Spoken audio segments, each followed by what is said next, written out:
This is the Black File, a collection of real experiences, unexplained encounters, and decisions made at the wrong time. Some stories are strange, some are disturbing. All of them leave something behind. November 29th, 1970. In the icy wilderness outside Bergen, Norway, a father and his 2 young daughters made a discovery that would haunt a nation for decades. Among the blackened rocks of the Isdalen Valley, known locally as Death Valley, lay the burned body of a woman. She had no identity, no past, no name, and what investigators would uncover would only deepen the mystery. This is the file of the Isdal Woman.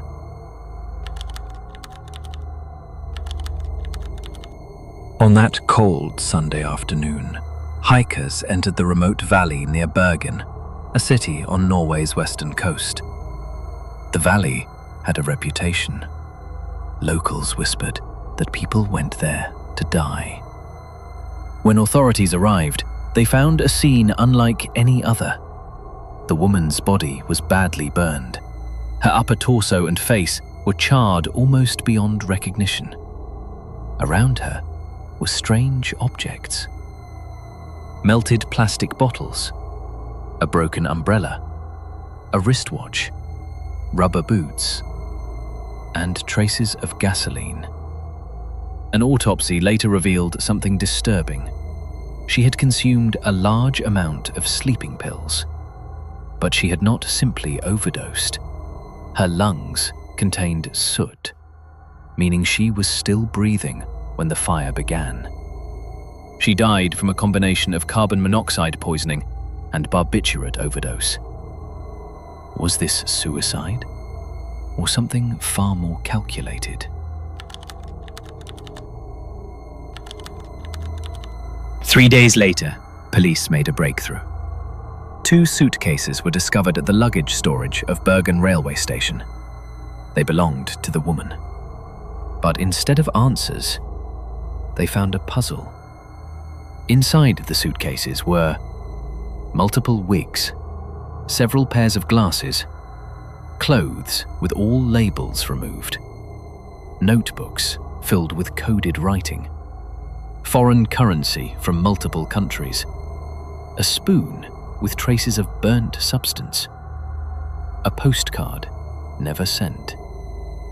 Every clothing tag had been meticulously cut out, every identifying mark erased. Someone had taken extraordinary steps to make sure she could not be identified. Why? Police began retracing her steps. Hotel records revealed she had checked into several hotels across Norway under different aliases. She used names like Geneviève Lancier, Claudia Thielt, and others, all false. Staff described her as elegant, well-dressed, and speaking multiple languages. She claimed to be Belgian, or sometimes Swiss. She carried herself with confidence, but she moved frequently, sometimes staying only one night, and always requesting rooms with balconies. When investigators decoded her notebooks, they realized something chilling. They weren't random notes. They were travel logs. Each coded entry matched dates and hotel stays. She had traveled extensively through Norway, often near military installations. This was during the Cold War.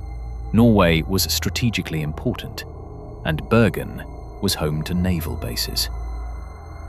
Was she a spy?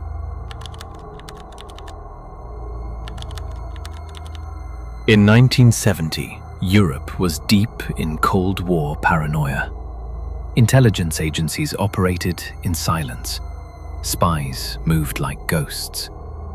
The Isdal woman's behavior fit a profile. Multiple identities, wigs and disguises, frequent travel, foreign currencies, coded notes, visits near military areas.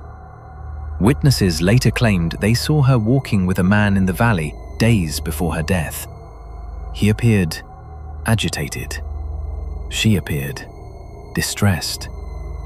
Then, she vanished.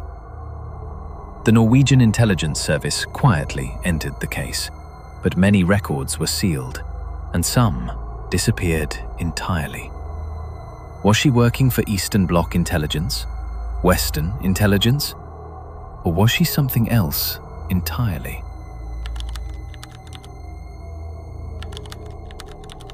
Years later, forensic scientists revisited the case. Her dental work was unusual, complex, expensive, possibly done in multiple countries. An isotope analysis decades later suggested she likely grew up in Central or Eastern Europe, possibly Germany, possibly near the French-German border. But no missing person ever matched her. No family ever came forward. It was as if she had never existed. In 2016, her body was exhumed. Advanced DNA testing was performed. Still, no confirmed identity. After more than 50 years, she remains unknown. Officially, Norwegian authorities ruled her death a suicide. But critics argue, why remove every clothing label? Why carry multiple wigs? Why encode travel logs? Why burn the body? Some believe she was compromised, a spy who knew too much, eliminated.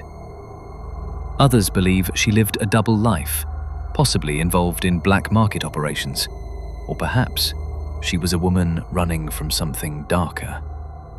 One theory suggests she was part of an intelligence honey trap operation targeting military officials. Another suggests she was surveilling submarine movements in Bergen harbor. But without a name, there is no closure.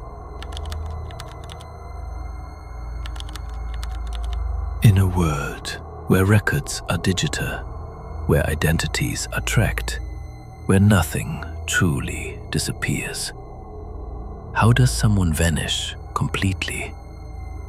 Who was she? What was she doing in Norway? And who, if anyone, wanted her gone? Somewhere in Europe, someone once knew her real name. But that name is buried deeper than the valley where she died. This has been the Black File, and this case remains open.